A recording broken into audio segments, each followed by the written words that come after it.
Boa tarde, professor. Boa tarde. Boa tarde, professor. Boa tarde. Boa tarde, professor.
Pessoal, vocês viram essa notícia aqui? Tem um projeto de lei a respeito do exame da ordem? Vai acrescentar o direito digital e financeiro? Não, um projeto de lei desse deputado que eu coloquei no chat aí, ó, que ele quer que o candidato ao exame de OAB escolha qual a área que ele vai atuar. E aí, pelo que eu entendi, as matérias seriam específicas para a escolha, entendeu? Não está explicando muito bem aqui, mas pelo que eu possa ter entendido, não sei se é isso, a impressão que fica é que, por exemplo, o aluno que escolheu direito do trabalho, algumas matérias vão cair, mas não todas as matérias. E aqui está dizendo, o projeto permite que o bacharel indique a área que pretende atuar, civil, penal, trabalhista, eleitoral, etc., para que o exame da ordem se limite a esse conteúdo, além das disciplinas básicas e comuns a todas as áreas. Não sei o que muda nesse sentido. Como conteúdos obrigatórios do exame da ordem, a proposta mantém o Estatuto da OAB e o Regulamento de Ética. A impressão que dá é que pegaria um pouco mais... Se o aluno escolhe, por exemplo, direito civil, o foco da prova vai ser maior em direito civil e conteúdos... conteúdos afins do direito, por exemplo, outras matérias, seriam numa perspectiva mais suave, talvez, eu não sei, pelo que está ali na notícia. Mas isso foi vinculado no valor econômico essa semana, a respeito do exame da OAB. Pode ser uma boa para quem vai fazer o exame da ordem. E na primeira vez que eu li, a impressão que eu tive foi que, na verdade, o profissional só poderia atuar naquela área que ele escolheu. Mas não é isso que está dizendo aqui o portal da Câmara dos Deputados. Está dizendo que ele pode atuar em qualquer área. Só a prova que ele escolhe, só a prova que ele escolheria com mais enfoque naquela matéria, com mais foco naquela matéria, né? Então, o cara vai fazer, sei lá, trabalhista, a cobrança das questões trabalhistas seriam mais densas. Pelo que eu entendi, é isso.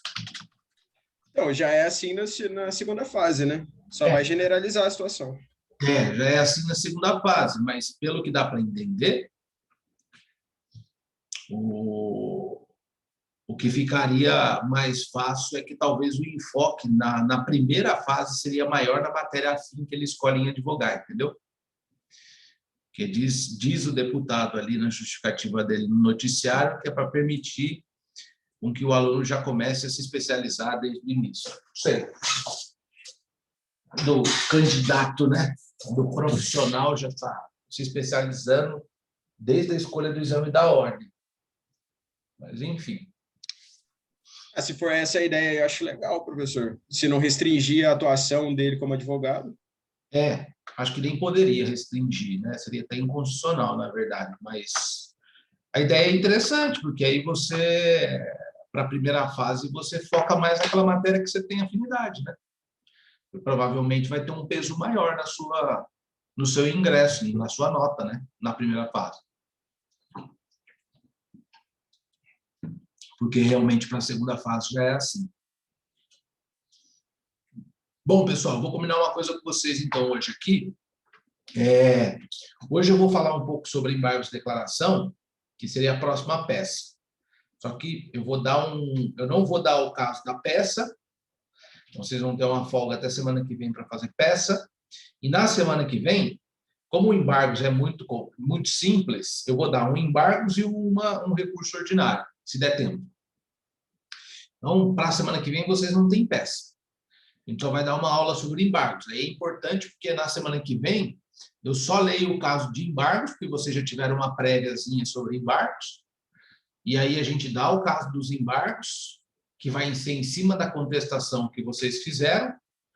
E o recurso ordinário também, a gente tenta falar um pouco sobre o recurso ordinário e passar o caso do recurso ordinário. Aí vocês terão 2 peças para entregar, certo? Num outro momento. Perfeito? Certo, professor. Tá bom, professor. Beleza. Perfeito. Então, olha só. Então, hoje, a gente vai falar um pouquinho de embargos aqui, só para relembrar, de maneira com que fique fácil depois vocês fazerem a pecinha lá. O que acontece é o seguinte, como tudo no direito do trabalho, eu vou repetir isso várias vezes, no processo de trabalho, nós temos que aplicar o artigo 15 do CPC, primeiro o artigo 769. Nós temos aqui, ó, só para vocês entenderem uma coisa aqui, que isso é muito importante. Quando eu pego o artigo 8º da CLT, eu tenho lá dizendo assim, as autoridades administrativas e a Justiça do Trabalho, na falta de disposições legais ou contratuais, ou seja, tem uma lacuna na lei, decidirão, deixa eu pegar aqui minha canetinha, decidirão, conforme o caso, pela jurisprudência, fonte de direito, analogia, fonte de direito, equidade, princípios, normas gerais de direito, então normas gerais, qualquer ramo do direito, né? Principalmente direito do trabalho. E ainda, de acordo com os usos e costumes, o direito comparado, mas sempre de maneira que nenhum interesse de classe particular prevaleça sobre o interesse público. Aí vem aqui, o direito comum é fonte subsidiária do direito do trabalho. Eu leio aqui, ó, direito comum é fonte subsidiária do direito do trabalho, leia-se, por exemplo, o direito civil aqui. Então, ele está dizendo quais são as fontes normativas para o direito do trabalho. Só que isso é regra para direito material e não direito processual. Então, sempre quando eu invoco um artigo do Código Civil, por exemplo, naquele problema que vocês fizeram do acidente de trabalho lá na contestação, ou se vocês fizessem uma petição inicial, vocês fundamentariam, por exemplo, no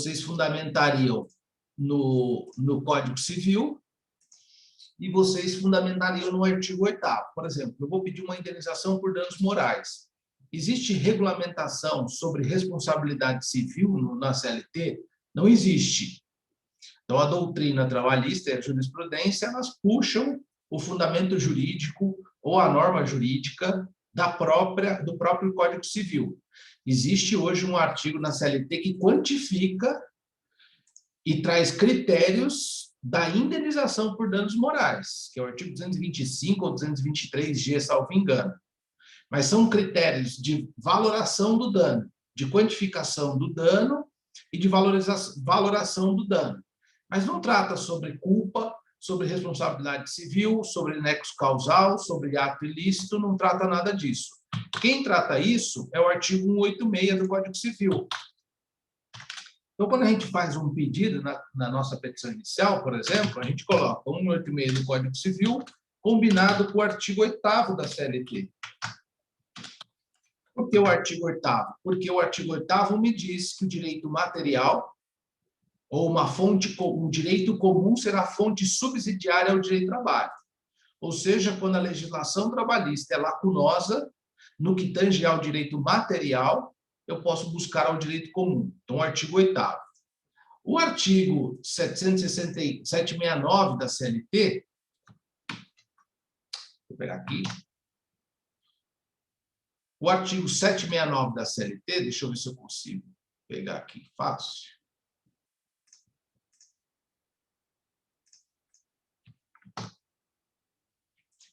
O artigo 769 da CLT, ele já traz uma perspectiva diferente. Ele fala que para o direito processual, no direito processual, em relação ao direito processual, o processo civil pode ser fonte subsidiária do processo de trabalho. Então, o artigo 8º faz referência ao direito material e o artigo 769 da CLT faz referência ao direito processual. Opa! Não sei se é o 769 ou 789. Espera aí, só um minutinho. Sexta-feira é duro. Aqui, ó, 769. Nos casos omissos, o direito processual comum será fonte subsidiária ao processo de trabalho, exceto naquilo que for incompatível com as normas desse título. E ainda há um outro artigo que fala que, no caso da execução, aplica-se também o processo civil como fonte subsidiária e aplica-se também a lei de execuções fiscais como fonte subsidiária. Então, olha só, o artigo 8º, artigo 769, artigo 800 e pouco, ele traz a aplicação de outros ramos do direito, como colocar o direito comum, o direito civil, o Código de Processo Civil, como fonte subsidiária ao processo de trabalho. Só que em 3 dimensões. O artigo 8º no direito material, o artigo 769 no direito processual e o artigo 889, salvo engano, eu vou procurar aqui para vocês, é 800 e pouco, é na fase de execução. Então, pega-se fonte subsidiária da execução, aquilo que é o direito comum, ou, leia-se, Código de Processo Civil, e também a lei de execuções fiscais. Então, quando tudo aquilo que for lacunosa, a nossa legislação, o que tange ao direito do trabalho, a depender aonde eu estou, se eu estou na fase de conhecimento, se eu quero alegar um direito material, se eu estou para alguma regra ou remédio processual, eu invoco 769, e se eu estou na fase de execução, eu invoco o artigo próprio da CLT que faz referência a isso. E aí, quando o CPC de 2015 nasceu, e essas regras aqui já tinham desde, por exemplo, 769 e o 8º, na sua redação original, desde 1943, quando o CPC nasceu, no artigo 15 do CPC, ele fala lá, na ausência de normas que regulem processos eleitorais, trabalhistas ou administrativos, a disposição deste código, ou seja, do CPC, são aplicadas de forma supletiva e subsidiária. E aí percebam uma coisa, aqui ele não usou só a expressão subsidiária, ele usou a expressão supletiva. E há uma diferença nisso, porque quando eu falo em subsidiariedade, eu primeiro vou na legislação trabalhista. Se há lacuna, eu aplico a legislação comum. Leia-se Código Civil e Código de Processo Civil, e na fase de execução, lei de execução fiscal também. Quando eu falo de forma supletiva, eu trago uma ideia de complementação. Pode haver um artigo na CLT que trate, por exemplo, dos embargos de execução ou dos embargos de declaração. Mas eu tenho um artigo mais completo, melhor redigido no CPC ou talvez na lei de execuções fiscais, e aí estou tratando de processo, em que regulamente de uma maneira melhor, vamos dizer assim, mais detalhada, mais específica. Então, de forma supletiva, eu posso invocar também um artigo do CPC. Quer ver uma prática que nós fazemos, que é muito comum, inclusive, na leitura de sentença de juízes? Muito comum na leitura da sentença de juízes, é quando eu vou lá no artigo 818 da CLT, que vai tratar sobre a questão do ônus da prova. Então, o artigo 818, que é uma redação nova, né? Nova porque veio com a lei da reforma trabalhista, lá, ó, não tinha antes. Então, olha, a lei da reforma trabalhista começou a vigorar no dia 11/11 de 2017. Antes dessa data, não havia o artigo 818. Havia, mas não com essa redação, tá? Pode ver que todos os incisos aqui, olha, e parágrafos estão sendo alterados pela Lei da Reforma Trabalhista, a Lei 13.467 de 2017. Então, a gente se socorria basicamente ao CPC no que tange a ônus da prova. Só que aí o legislador de 2017 resolveu incrementar o artigo 818 aqui, dizendo: ao reclamante cabe o fato constitutivo do seu direito e ao reclamado quanto à existência de fato impeditivo, modificativo ou extintivo ao direito do reclamante. Por exemplo, o reclamante alega, ele que tem que provar. Se a reclamada apresenta um fato impeditivo, modificativo ou extintivo, o ônus da prova é dela. A gente chama isso hoje em dia de princípio da distribuição ou a distribuição do ônus da prova, ou princípio da dinâmica de distribuição do ônus da prova. Aí fala, nos casos previstos em lei e diante das peculiaridades da causa relacionada à impossibilidade ou excessiva dificuldade de cumprir o encargo nos termos deste artigo, ou maior facilidade de obtenção de prova do fato contrário, poderá o juiz atribuir o ônus da prova de modo diverso, desde que faça com decisão fundamentada, caso em que deverá a parte oportunidade de se descumprir do ônus que não foi atribuído. Bom, enfim, aqui falam de regras de ônus da prova. Então, o que vocês vão verificar quando vocês fizerem a leitura de uma sentença, por exemplo? Nesse exemplo de a gente aplicar de forma supletiva e, agora, com a nova redação do CPC, de forma supletiva, né? Ou subsidiária nesse sentido. Então, o juiz vai fundamentar sua decisão assim: o reclamante esgotou o seu ônus da prova nos termos do artigo 818 da CLT, combinado com artigo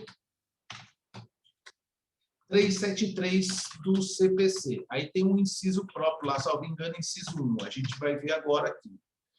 Então, a gente vem aqui e no 373 a gente vai dar uma lida aqui.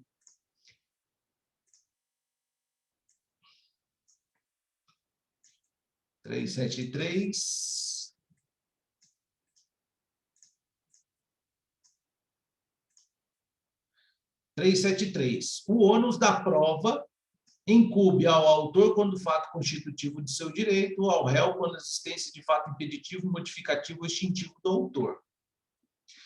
Aí ele fala a mesma coisa no parágrafo 1º e fala as mesmas coisas no parágrafo 2º. E fala só quando... e complementa aqui alguma coisa no parágrafo 3º. Então, via de regra, vocês vão ver sentenças assim: o reclamante comprovou a existência de diferenças de horas extras e, portanto, se descumbiu do seu ônus da prova nos termos do artigo 818 da CLT, combinado com o artigo 373 do CPC, inciso 1 do CPC. Ele está aplicando nada mais, nada menos, ele poderia até colocar combinado com o artigo 769 da CLT, ele está dizendo, olha, o 769 me permite eu ir buscar numa legislação, de forma suplementar, um outro artigo, uma outra norma jurídica, uma outra fundamentação, tá? Mas isso tem que tomar muito cuidado, que não é para tudo, absolutamente para tudo. Tem algumas coisas que a doutrina e a jurisprudência já admitiram que você não aplica. Por exemplo, recurso próprio da Justiça do Trabalho para atacar sentença de mérito. Se for de sentença de primeira instância ou sentença de um tribunal de segunda instância em processo originário, sentença de primeira instância é recurso ordinário. Eu posso aplicar, então, tem lá o recurso ordinário no artigo 895, combinado com o artigo 899, que trata, sobretudo, de recurso ordinário. Eu posso aplicar o capítulo ou o título sobre apelação, que seria a mesma coisa, em tese. Eu posso aplicar sobre a apelação, o invocar os artigos do CPC? Não, a doutrina e a jurisprudência já fundamentaram que não, porque o artigo, primeiro, que é um procedimento próprio do processo de trabalho, e segundo, porque o artigo já se esgota em si mesmo. Então, não haveria, e aí também, né, na outra perspectiva, que tanto o artigo 15 quanto o artigo 769 diz que só se aplica de forma subsidiária suplementar quando não forem conflitantes. Então, vejam só, no artigo 895, o prazo de recurso ordinário é de 8 dias. No artigo que fala sobre apelação é em 15 dias. Então, eles se conflitam. Então, eu tenho que aplicar a CLT. E por que você está falando tudo isso, professor? Para dizer o seguinte, quando eu vou embargar, ou vou fazer embargos de declaração, eu necessariamente vou procurar os artigos tanto do CPC quanto da CLT, e vou fazer esse conjugado aí, combinado com, como eu falei para vocês, tá? Combinado com, como eu falei para vocês, embargos de declaração. Então, olha, os embargos de declaração, eu tenho eles lá. Só um minutinho, pessoal.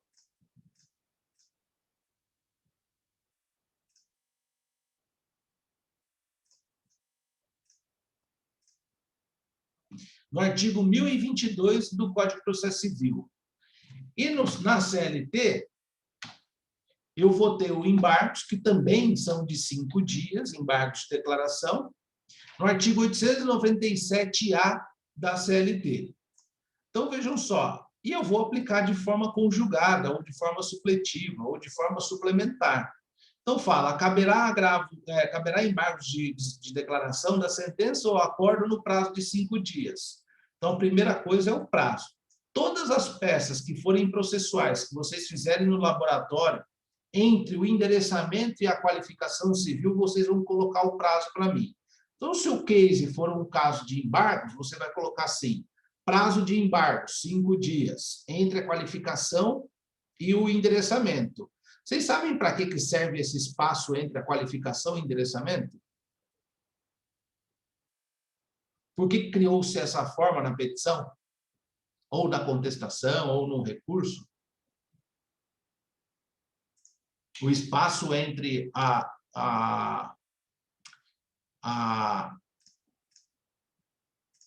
entre o endereçamento e a qualificação?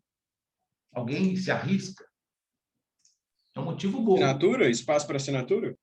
Espaço para assinatura. Mas sabe por quê? Exatamente. Mas sabe por que disso? Por um motivo. Antes, o processo ele era físico, ele era em papel. Aqui, ó, esse espaço aqui que eu estou dizendo para vocês. Ó. Esse espaço aqui que eu estou dizendo para vocês. E antes, eu vou pegar um advogado mais velho, se você fosse fazer estágio, ele não deixava você fazer isso daqui. Ó. Jamais. Acaba que você criou o costume. Porque antes, o processo era em papel. E você, quando queria despachar uma petição inicial, ou despachar uma petição, ou despachar sua contestação, enfim, qualquer coisa nesse sentido, e você iria lá falar com o juiz, ele dava o despacho no próprio papel.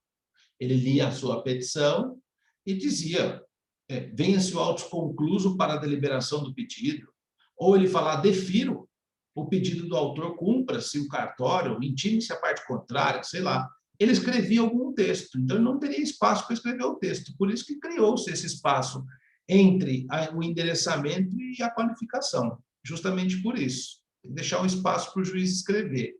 Hoje, com o processo eletrônico, me parece que não há mais necessidade disso, porque com o processo eletrônico, como é que você despacha uma petição? Né? Você até imprime sua petição, mas você não precisa mais deixar o despacho, o espaço, porque o despacho dele, ou o que ele for escrever, não vai estar mais no papel, vai estar numa certidão lá dentro do processo eletrônico. Então, você vai lá e imprime a petição para ficar mais fácil o seu trabalho, só por isso, por uma questão de prática. Você imprime a petição, vai ao fórum e fala, olha, vim despachar uma petição. Aí o juiz te chama, aí você fala, excelência, ó, tem um processo tal, vim despachar. Doutor, deixa uma cópia dessa petição para mim que eu vou olhar. Eu vou olhar o processo eletrônico e depois ele vai dar uma certidão, ele vai dar ele vai fazer um procedimento processual, que seria um despacho ali, deferindo ou indeferindo, chamando a conclusão ou não, aquilo que você está postulando na sua petição. Mas o espaço foi criado justamente para isso. Foi criado com essa intenção, certo? Foi criado com essa intenção. Bom, curiosidades à parte, né? Curiosidades à parte. Então, a gente tem os embargos de declaração no artigo 897-A e os embargos de declaração do CPC, que está no artigo 1022 do CPC. E você vai aplicar os dois. E numa leitura, você pode fazer uma leitura dos dois e conjugar os dois para fundamentar. Então, vem fulano de tal, vem respeitosamente a presença de Vossa Excelência, por intermédio do seu advogado, requerer a interposição dos embargos de declaração, conforme nos termos do artigo 897-A e nos termos do artigo 1022 do CPC. Pronto, combinado com os artigos 1022 do CPC. O juiz vai falar, está ok, está jóia, porque o 769 permite ele invocar outra norma aqui. E elas são conflitantes porque dizem as mesmas coisas, inclusive têm o mesmo prazo processual. E aí, olha, vocês já sabem disso, obviamente, a gente só está dando um remember aqui, uma releitura, e até vou passar o caso prático para vocês hoje, só que vocês não vão precisar me entregar na sexta-feira lá. Vocês só vão me entregar na outra sexta, tá? Acho que fica mais fácil. Aí o aluno que quiser já mandar bronca no embargos, faz por conta própria. Mas vocês teriam um prazo aí de, sem ser essa sexta-feira próxima, na outra dos embargos. Tá? Então, o aluno que não quiser acumular duas peças, já fica com a chance aqui. Uma coisa dos embargos de declaração, na Justiça do Trabalho, tem a mesma finalidade do CPC, que é sanar obscuridade, é sanar omissão e sanar uma contradição. Então, uma coisa que existe é idêntica, é a mesma finalidade do CPC. Obscuridade, contradição e omissão. Bom, o que acontece na Justiça do Trabalho com relação a isso que eu estou dizendo dos embargos, se há a mesma finalidade? Então, nós temos lá uma sentença que foi omissa por algum ponto, nós temos lá uma sentença que foi contraditória, de repente falou alguma coisa na fundamentação de sentença e na hora de dar o dispositivo da sentença falou outra, ou na própria fundamentação há uma confusão do direito declarado, que a parte não consegue entender, ou há uma obscuridade com relação a algum item do pedido e que a sentença não deixa tão claro qual é o direito deferido, né? Então, existem essas situações em que nós precisamos dar uma olhada. E aí é uma coisa interessante que vocês têm que saber, que nos embargos de declaração, tá? Os embargos de declaração, se porventura uma sentença efetivamente foi omissa, contraditória e obscura, porque, na verdade, a maioria dos advogados acabam manejando esses embargos, mas poucos deles dizem ou atingem a finalidade de sanar uma omissão, uma obscuridade ou uma contradição. Se, porventura, se é caso efetivo de embargos, e você não embargou aquilo, e você sobe um recurso ordinário posteriormente, poderá haver a chance, poderá haver o entendimento do desembargador no seu recurso ordinário, dizendo assim, olha, isso não seria matéria de RO, isso seria matéria de embargos. Se a parte não fez os embargos, portanto, precluiu o direito dele. Não estou dizendo que o embargos é necessário para eu fazer o RO, não é uma condição do meu recurso ordinário. Mas vejam só, você pediu horas extras numa petição inicial e pediu várias outras coisas. Foi prolatada a sentença. A sentença não fala nada de horas extras. Você lê, percebe que há uma omissão no julgado. Mas você fala, beleza, deixa quieto isso daqui, vou para frente, vou esperar transitar em julgado para eu começar a minha execução. A reclamada faz um RO. A reclamada faz um RO. E você tem a brilhante ideia, você contrarrazou o RO da reclamada e faz um recurso adesivo sobre o RO da reclamada.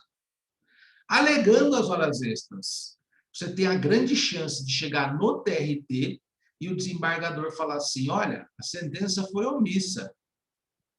Eu não posso rever fatos e provas e teses de uma omissão da sentença, porque não foi prolatada a sentença de primeira instância no aspecto horas extras. Haverá aqui uma supressão de instância. Portanto, se a parte não embargou aquele direito não declarado em sentença, e aí isso geralmente acontece com omissão, se a parte não embargou, precluiu o direito dela, eu não posso acolher o recurso ordinário dela, então eu estou suprimindo a primeira instância, a decisão teria que ter dado pela primeira instância. Eu sou só um órgão de revisão. Então, às vezes, me parece que às vezes a gente maneja os embargos de declaração, às vezes a gente toma paulada de juiz. Isso está escrito na sentença e você está viajando. Isso é muito comum. É mais comum do que a gente imagina. Porque às vezes a gente fica inseguro na leitura. A leitura não ficou legal para nós. Então a gente embarga. Pelo sim e pelo não, a gente soca o pau nos embargos. E aí vem uma resposta mal criada, mas tudo bem, isso faz parte do jogo. Agora, o fato é que você não embargar e não deixar claro, e você alegar isso em RO e tomar uma invertida dizendo que está havendo supressão de instância, que era para você ter questionado o juiz de primeira instância em embargos para corrigir, em tese, aquele defeito da sentença. Então, olhem só, alguma dúvida até aqui? Não? Sem dúvidas. Então, olhem só, é nesse aspecto que a gente tem que avaliar os recursos nesse sentido, né? Os embargos de declaração mais propriamente dito. E aí, olha, outras situações, a gente pode também pensar no recurso como um recurso com efeito modificativo. Então, por exemplo, nesse exemplo que eu dou, imaginemos que o juiz ele fala a hora da fundamentação, que a hora ele fala que o adicional de horas extras é 90%, e, de repente, ele cita que o adicional, num outro parágrafo, é de 60%. Então, claramente, uma contradição aí. Só que, quando você faz os embargos, e se há essa contradição, vocês vão de concordar comigo que isso vai impactar na sentença condenatória, porque é diferente você ter um adicional condenado a 70% e um adicional condenado a 90%. E aí, o que acontece? Acontece o seguinte, nessa situação e nessa possibilidade, nós teríamos uma questão a ser resolvida, que é embargar, falando, excelência, a sua sentença está contraditória realmente, porque nós temos aqui 2 adicionais deferidos, pode ter sido até um erro material, e aí eu vou chegar lá. Mas a sentença está contraditória, e isso é incontroverso, isso está muito claro. O juiz acolhe os seus embargos, e no acolhimento dos embargos, ele pode efetivamente fazer o seguinte, ele pode dar o contraditório e a ampla defesa para a parte contrária, porque ele julga que aquele recurso poderá ter um efeito modificativo. Então, os embargos de declaração podem ter também efeitos modificativos. Então, nesse exemplo que eu estou dando, provavelmente, isso fica a critério do juízo, Se ele der um en passant na sentença e ver que realmente tem 2 adicionais, e ver que não há, se ele for ter esse trabalho, que hoje em dia eles não têm, a contestação não impugna o adicional, a petição inicial fala em 90%. Ele pode ir lá e já dar os embargos, já julgar os embargos, ok. Mas se ele tiver, talvez não queira ter esse trabalho, ou até para não ofender o contraditório e a ampla defesa, ele manda notificar a parte contrária dizendo assim, considerando que os embargos poderão ter feito modificativo, a parte contrária tem um prazo de 5 dias para contrarrazoar os embargos de declaração. Então, os embargos de declaração também poderão, não só com a finalidade de corrigir uma omissão, uma contradição e uma obscuridade, como também, dentro dessa perspectiva e como consequência, sanar um erro da sentença, mas modificar aquilo que já tinha sido julgado, por isso do efeito modificativo da sentença. Mas se houver um efeito modificativo sobre pena de nulidade, tem que haver prazo para a parte contrária falar ao processo, certo? Para vocês só pensarem aqui, isso é importante, quando a gente tem uma sentença, e vocês já devem ter visto isso, qual que é a estrutura da sentença? Então tá, vocês estão vendo a sentença com brasão da República aí? Sim. Eita, mas não é essa que eu queria, espera aí. Espera aí que eu vou pegar um processo aqui.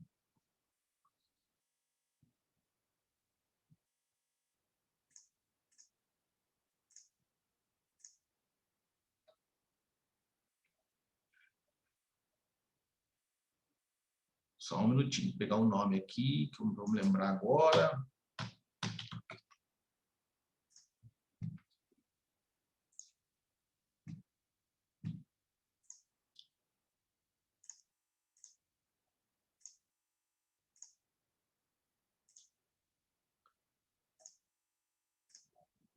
Aí. Então, ó, brasão da República, segunda vara de Taubaté, termo de audiência, número do processo, o dia que foi prolatada a sentença. Aí a juíza coloca escreve sentença e ela narra tudo o que aconteceu no processo aqui, ó.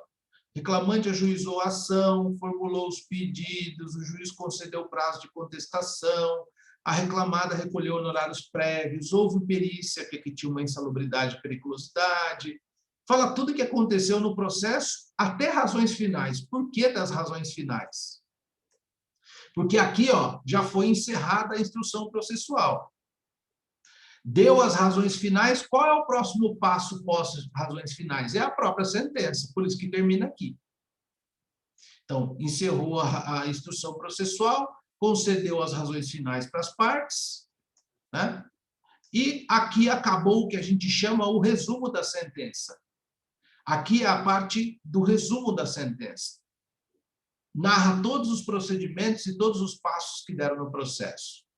E aqui, olha, esse resumo a gente denomina como relatório. Tá vendo? Ó? É o relatório. Esse trecho todo aqui é o relatório. Aí decido, que é a fundamentação da sentença. E ela divide, esse juiz, por ventura, divide por tópicos. Ó, nulidade, desvio de função, adicional de insalubridade e periculosidade. Ela está trazendo toda a fundamentação. Qual a fundamentação? Depoimento de testemunha, a prova técnica de insalubridade e periculosidade, o que o laudo pericial falou, documentos, prova documental, horas extras aqui, ó, ela trouxe toda a fundamentação dela, salário de período de substituição, honorários advocatícios, aí justiça gratuita, expedição de ofícios, base de cálculo, compensação, tudo isso é fundamentação. E, ao final, a gente tem essa parte aqui, ó, que é o dispositivo da sentença. Então, julgo processualmente procedente em parte os pedidos firmados pelo fulano de tal para condenar a empresa tal a pagar as seguintes verbas. E essa juíza faz dessa forma. E ela vai relacionando aqui quais são as verbas que ela condenou. Inclusive, tem pedidos aqui que ela até liquidou. Esse pedido de alínea H aqui, ó, ela liquidou o pedido. Então, olhem só, eu posso encontrar, por exemplo, uma contradição ou obscuridade na fundamentação, eu posso encontrar uma omissão na parte dispositiva. Agora, para mim, não interessa para efeito de embargos a questão do relatório. não interessa. Agora, se ela não colocar relatório na sentença, pode ser passível de nulidade, tá? Mas creio eu que nenhum juiz vai fazer isso, obviamente. Mas se houver omissão, contradição e obscuridade na fundamentação e na parte dispositiva, onde ela resume o direito que ela reconheceu, caberão embargos. E falo aos senhores algo que é muito importante, e confesso, e não é uma pretensão minha, nem uma mitidez da minha parte, mas muitos colegas advogados não sabem de um detalhe, que o que faz a coisa julgada pelo CPC é a parte dispositiva e não a fundamentação. O que faz coisa julgada é a parte dispositiva e não a fundamentação. E isso é muito perigoso, porque o processo chega num momento em que tem a fase de liquidação e a fase de execução. E se você pega uma reclamada muito ligeira que está querendo se livrar do problema, ela começa a embaçar com você através de embargos de execução para alegar que o direito não está relacionado na parte dispositiva, apesar de ter sido reconhecido na fundamentação. Professor, mas o que é jurisprudência? É justo? Por exemplo, a juíza veio aqui e falou do salário de substituição e condenou, tá vendo? Não, desculpa, que ela não condenou. Ela condenou aqui, ó. Quer ver?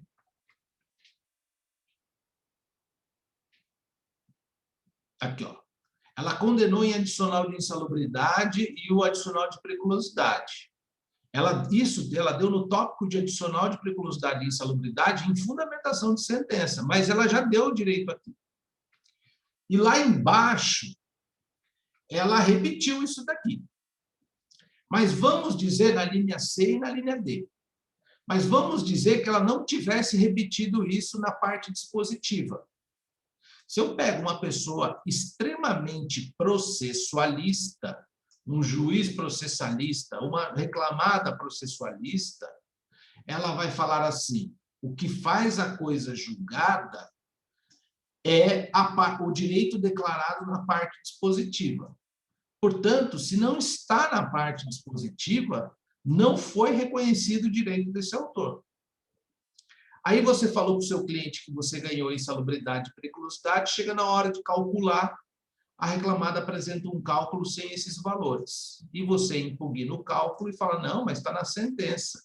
Aí a reclamada embarga a execução, dizendo, beleza, está na sentença, mas não está na parte dispositiva. E olha o BO que você arrumou para ter que discutir isso. Então, a parte dispositiva é o que faz a coisa julgada. Então, portanto, se a juíza esquecer, e às vezes esquece, de colocar na dispositiva, na parte dispositiva da sentença, cabe embargo de declaração para dizer, excelência, coloca na parte dispositiva lá o direito que você reconheceu na fundamentação.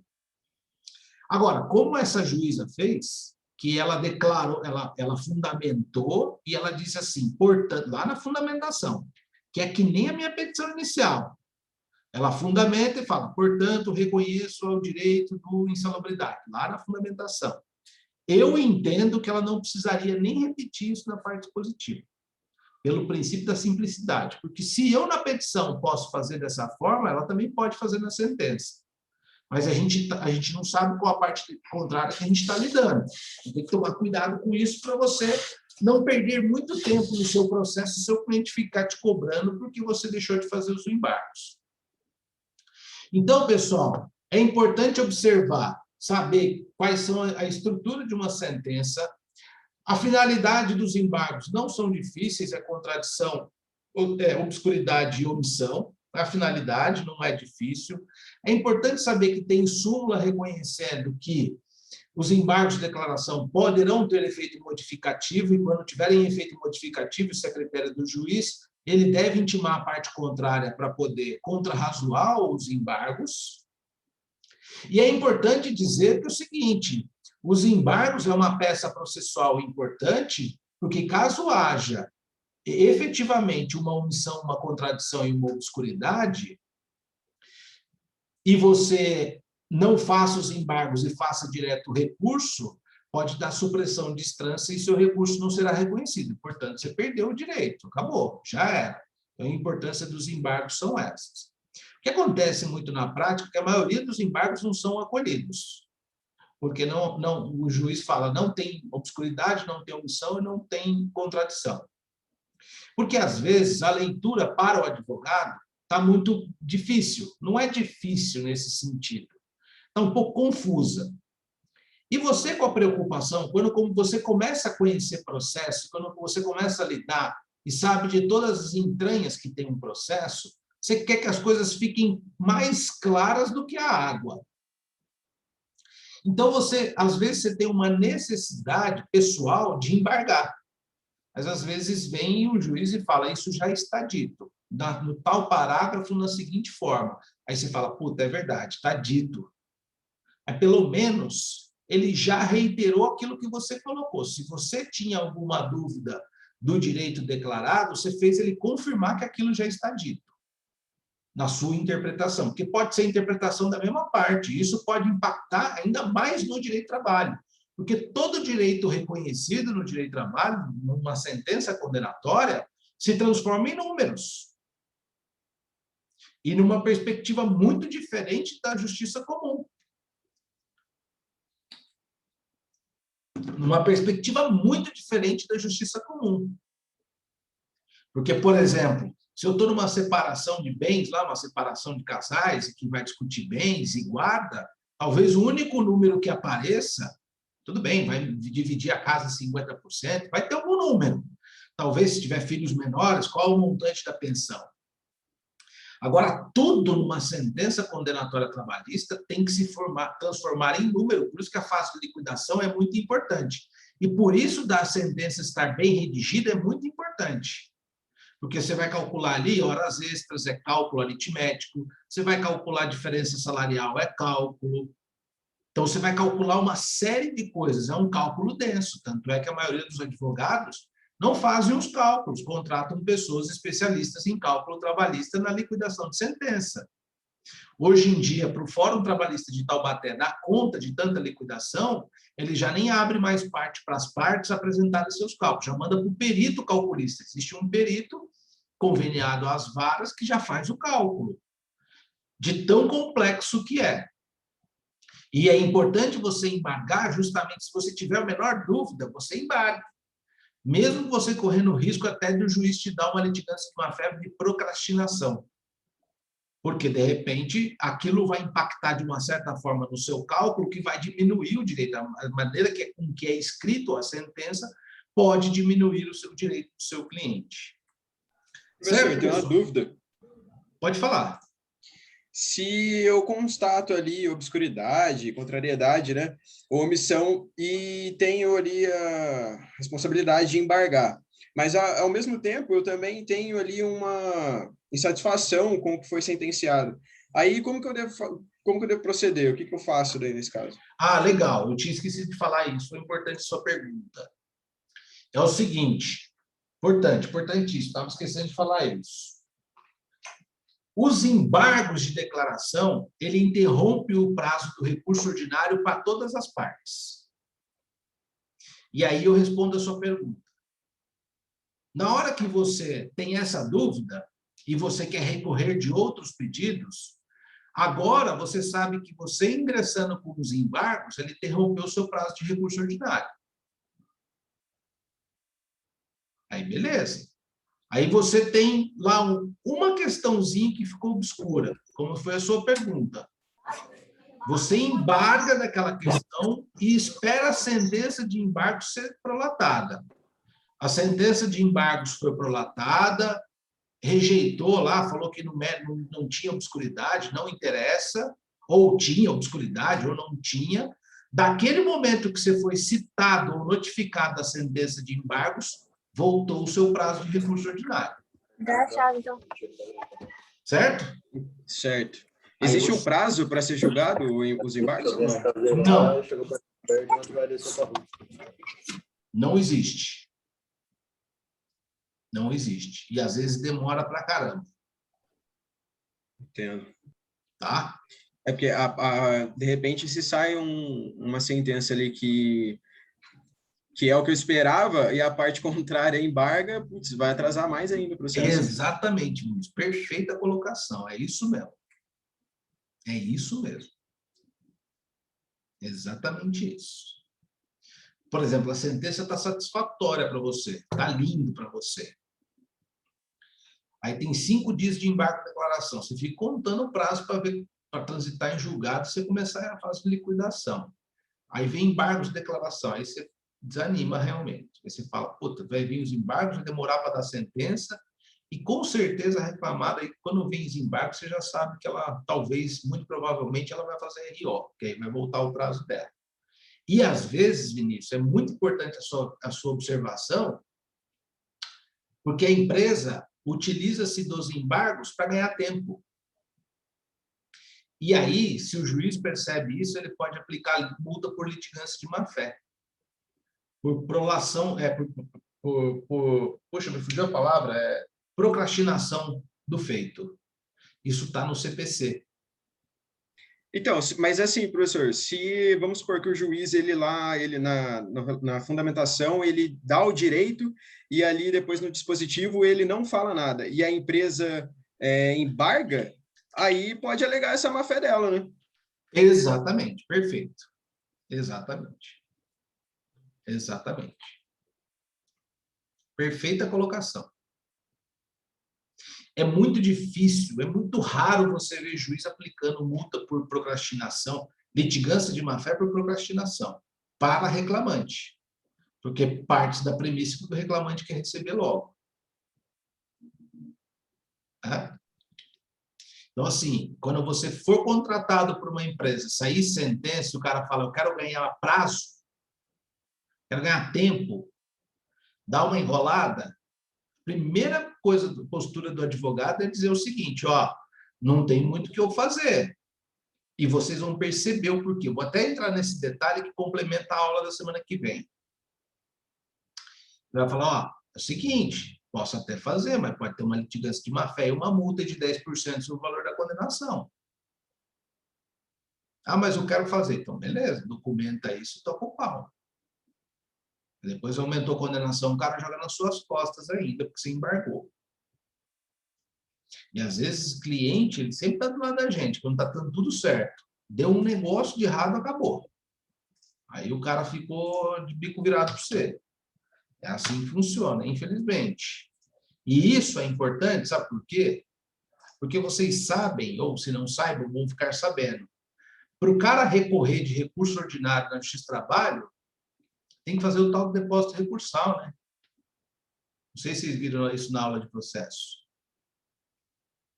O depósito recursal está 10 mil ou 12 mil reais. Vou puxar aqui para vocês no TST, ó, do RO. Do RO. Vou até compartilhar aqui para vocês verem o caminho. Então, aqui, ó, portal da advocacia, no TST. Aí você vem aqui, ó, guias de recolhimento e depósito recursal. Aí tem valores vigentes. Todo mês de agosto muda esse valor. Aqui, ó, 10.059 para RO, 20.118 para recurso de revista e embargos no TST. Não é esse embargos de primeira instância nem de segunda instância, só no TST. Então, o cara, a reclamada, tem que arrumar essa grana aqui, ó. Saiu a sentença, 8 dias de prazo, reclamada. Junto o depósito recursal de 10 pau aí, minha amiga. Não tem outro jeito, não tem outro jeito. A lei agora, a lei facultou a fazer fidúcia bancária ou contratar seguro com a apólice para garantia de processo judicial. Veio uma lei da reforma trabalhista e o TST lançou uma resolução regulamentando este seguro. Então, o seguro, vocês sabem como é que funciona o seguro. Tem a sua capacidade de pagar o processo, o seguradora vai verificar o tamanho da sua empresa, qual o tamanho do seu capital social. E a lei, nesse sentido, pegar uma LG, por exemplo, deve pagar uma merreca. Tem uma condenação de 100 mil. Deve pagar uma merreca no seguro, pelo capital social, pela capacidade de liquidar os processos, enfim. Para fazer o depósito recursal, substituir a grana pelo seguro. Seguro garantia, que a gente chama. Mas pega um comerciante pequeno, o seguro deve ficar nas alturas. E aí o cara tem que arrumar os 10 mil para fazer o depósito recurso, o RO dele, o recurso ordinário, senão não é conhecido. Antes de 2017, quando não tinha possibilidade de você fazer o seguro e nem contratar a fidúcia bancária para poder fazer o RO, substituir o dinheiro por essas duas modalidades, antes disso, a galera geralmente reclamada fazia embargos para ganhar tempo para arrumar essa grana aí ou para, sei lá. Mas aí corria-se muito risco da litigância de má-fé quando um recurso era bobo, por exemplo, de embargos, entendeu? Muito bem colocada a sua afirmação aí. Bom, aí, pessoal, ó, eu vou passar aqui, então, o prazo dos embargos.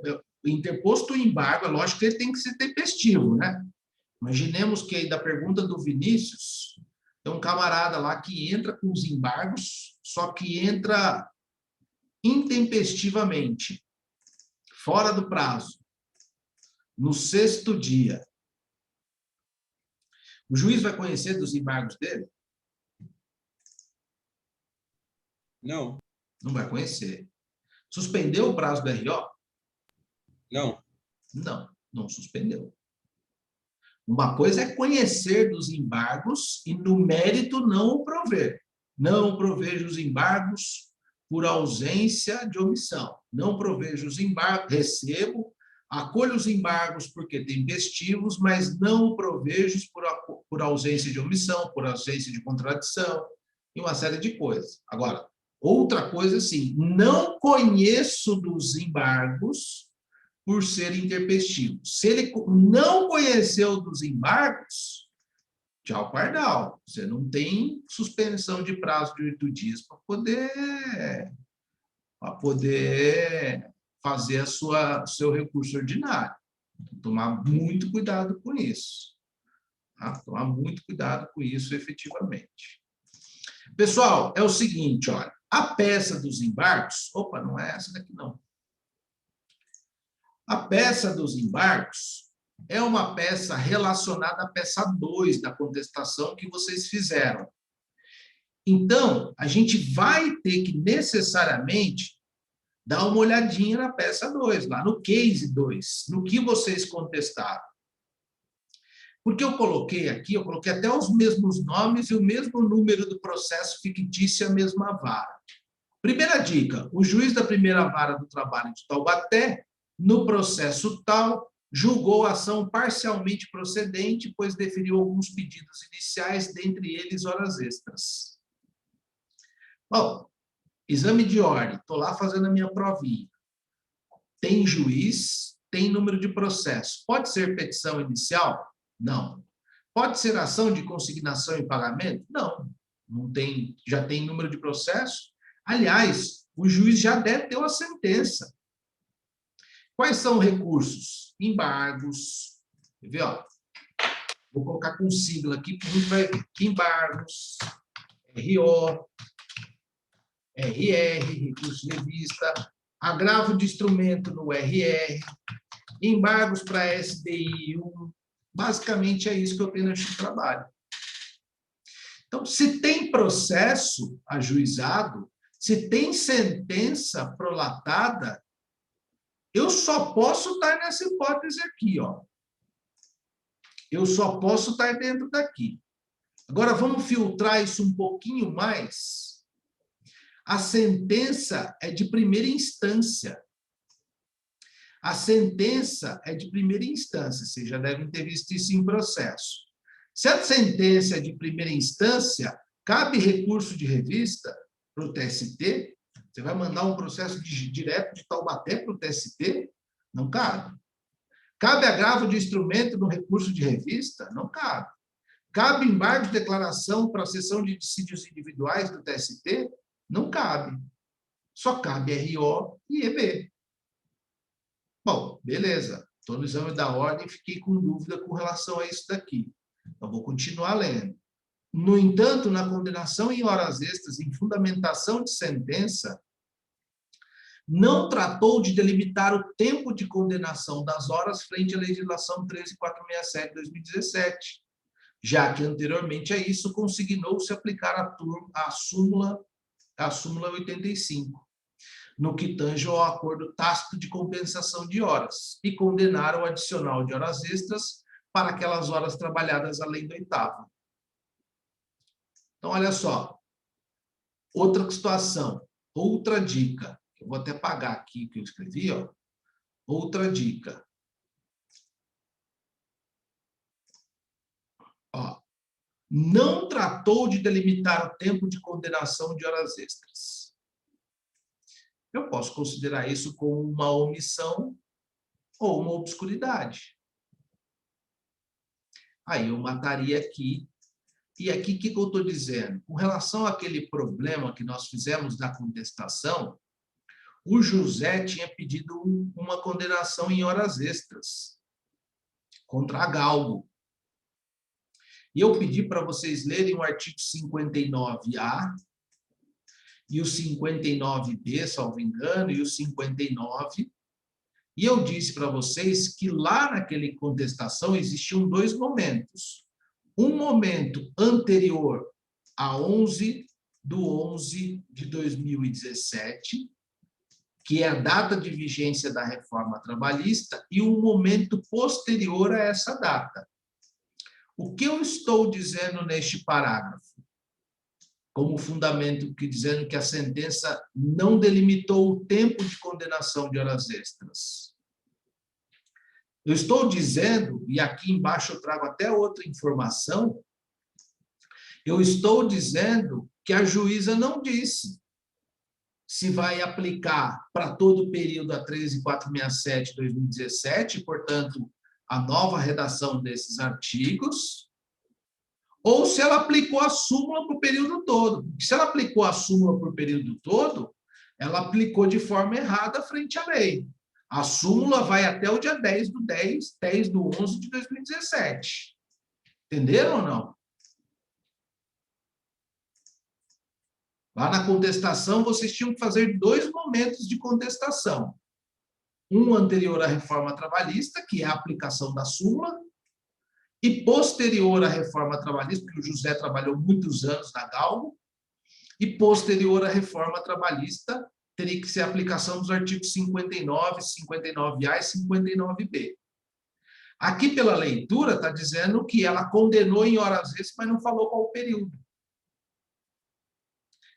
E aí pode-se entender até nos embargos. Não falou qual o período, se é dentro da prescrição ou não. Não falou se até dia 10/11/2017 aplica-se a súmula, ou se posteriormente isso também aplica-se a súmula, ou se aplica-se a lei 13.469, a lei da reforma trabalhista 13.467/2017, para o período todo, ainda quando ela não era nem vigente, porque o José, lá na contestação, trabalhou antes de 2017, ela não falou. Então, eu estou dando a dica para vocês. O trabalho de vocês é fazer a peça. É esse os embargos. É esse o conteúdo dos embargos. E aqui, para complementar, eu coloco. No primeiro parágrafo da fundamentação, o douto e o ilustre juízo, considerando a aplicação da lei nova no tempo, consignou para todos os efeitos que a análise dos pedidos e direitos postulados foram julgados à luz da 13.467/2017. O que ele quis dizer aqui? Ele quis dizer, olha, para este contrato que começou antes da vigência da nova lei, até a vigência da lei, eu aplico a lei antiga. Até a lei, a partir do dia 11/11/2017, eu aplico a lei nova. No que tange às horas extras, qual é a lei nova? Artigo 59A, 59B, que trata especificamente do acordo de compensação. 59A, parágrafo 6º. Estou dando a dica para vocês aí. Excelência, não delimitou. É para aplicar a súmula, é para aplicar a lei e o tempo da vigência da lei. O ato não se rege pelo tempo de vigência da lei. O camarada foi contratado em 2015. A lei da reforma começou em 11/11/2017. Aplica a lei nova para aquele período de 2015? A lei retroagindo em desfavor da pessoa? A lei pode. Princípio de direito, introdução do Código Civil, né? Que não é mais lei de introdução ao Código Civil, é lei de introdução ao Código Brasileiro, alguma coisa nesse sentido. A lei pode retroagir para prejudicar alguém? Um direito adquirido, uma coisa perfeita, o direito adquirido, o ato jurídico perfeito, a coisa julgada, artigo 5º da Constituição. Então, é só isso que vocês têm que separar os tempos. Ó, excelência, a senhora não separou. Aí vocês vão dizer, ou a senhora não falou da prescrição, ou a senhora não aplicou o entendimento da lei da reforma nova, 59A, parágrafo 6º, 59B. Aí vocês vão dar uma lidinha nos 2 artigos. E eu disse aqui para vocês, ó, que ela deixa claro no primeiro. Então, pode haver, além de uma omissão, uma contradição. Uma omissão no sentido de que ela não diz qual o tempo, e uma contradição porque, ao mesmo tempo, ela diz que ela aplica a lei nova a partir do dia da vigência da lei, 11/11/2017, que eu coloco aqui. Opa, peraí, mas a senhora condena, aplica a súmula na condenação das horas extras, mas não fala nada até quando vai a aplicação dessa súmula. Está afrontando com a vigência nova da Lei 13.467. Então, tem uma omissão e uma contradição. Certo? E aí fala lá assim, a vigência da lei, fala assim, né? Você, diretor da empresa Galgo, questiona como advogado e pergunta se foram, questiona você como advogado e pergunta se foram condenados em todo o período de horas extras, ou apenas até 10/11/2017. Ela ficou confusa a sentença nesse sentido. Aí, dica. E por que é isso? Por que o diretor questiona?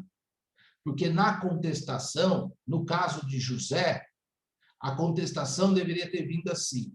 A partir do dia 11/11/2017, a jornada que eles trabalhavam era de acordo tácito de compensação, o que tem validade agora pelo artigo 59A, salvo engano, parágrafo 6º, ou é 59A, parágrafo 6º, ou 59, parágrafo 6º. Acordo tácito tem validade para efeito de compensação. Pronto. É por isso que o cara ficou na dúvida. Então, em 2, 3 parágrafos, vocês matam esses embargos de declaração facilmente. Certo, pessoal? Alguma dúvida? Aproveitem agora que eu já tiro. E na segunda-feira eu mando o vídeo da aula para vocês. E aí eu já subo aqui no chat já o case aqui. Enquanto isso, se tiver alguma dúvida, podem ficar à vontade.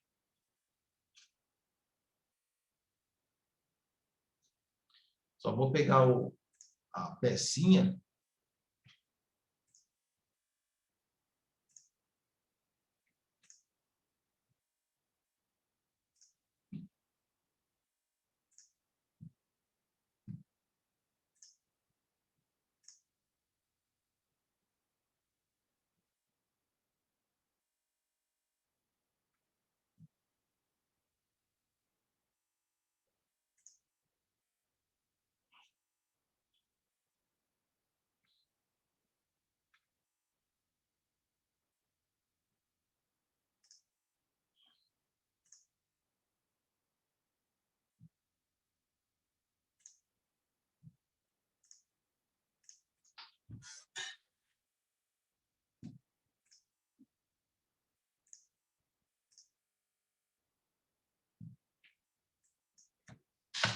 Ó, mandei a peça em PDF aí. Aí eu não consigo gravar a aula nesse momento, porque demora o Zoom para transformar esse vídeo em gravação. Aí o Claudinei se compromete na segunda-feira a mandar uma mensagem para mim, que eu já mando a gravação dessa aula. E se porventura... Pode deixar, professor. Se porventura quiser, também manda no seu WhatsApp já esse arquivo em PDF. Pode, por favor, pode mandar, a gente já manda para o grupo. Tá bom, então. Gente, Obrigado. Então, se ninguém tem Obrigado, dúvida, senhor. muito obrigado, um bom final de semana. Se cuidem aí. Um abração, professor. Valeu, Um abraço. Semana para todos. Valeu, Tchau, valeu. tchau. Professor, Oi. na verdade, eu queria só perguntar se o senhor não tem algum e-mail que eu possa mandar uma mensagem particular para o senhor, que não tem a ver com a aula. Manda aqui, ó.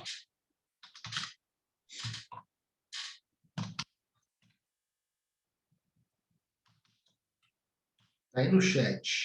Ponto. Eita. Deixa eu pegar aqui.